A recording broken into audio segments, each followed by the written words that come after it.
Si vous utilisez régulièrement des réseaux sociaux tels que Snapchat ou même encore Instagram, vous avez sûrement déjà rencontré des bots, que ce soit en message privé ou bien en commentaire. Ces faux comptes vont bientôt devenir de l'histoire ancienne grâce à une nouvelle fonctionnalité d'Instagram qui essaye tant bien que mal de lutter face à tous ces faux comptes. Bonjour, je m'appelle Alexandre et bienvenue sur ma chaîne. En effet, énormément d'utilisateurs d'Instagram notamment se plaignent de recevoir des demandes d'abonnement, des invitations dans des groupes et des gens qui spamment des liens dans leurs messages privés.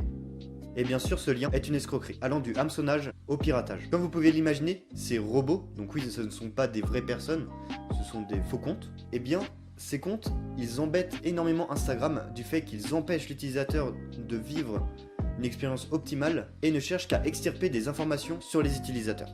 Du coup, Instagram essaye tant bien que mal de lutter face à ce fléau. Pour cela, le réseau social va dorénavant instaurer une nouvelle règle lors de l'inscription d'un nouvel utilisateur. En effet, il va devoir faire une vidéo en selfie sous différents angles.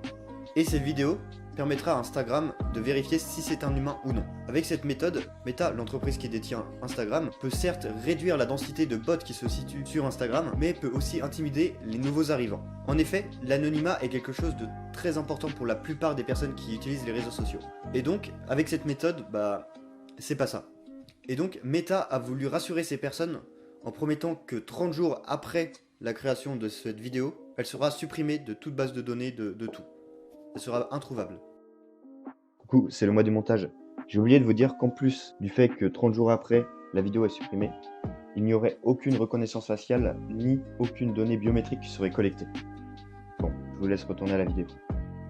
Cette pratique d'identification est déjà utilisée sur divers sites de rencontres comme Tinder ou Bumble sous forme de photos afin de vérifier si cette personne est réelle ou non. Mais cela reste très spécifique au site de rencontre. En effet, on n'y fait pas la même chose que sur un réseau social. Donc, je ne demande qu'à voir.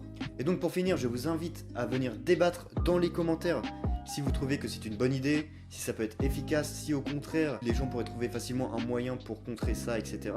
N'hésitez pas à liker la vidéo si vous avez aimé, et ainsi que vous abonner si vous ne voulez pas rater les prochaines vidéos. Et donc sur ce, moi je vous dis à la semaine prochaine. Ciao!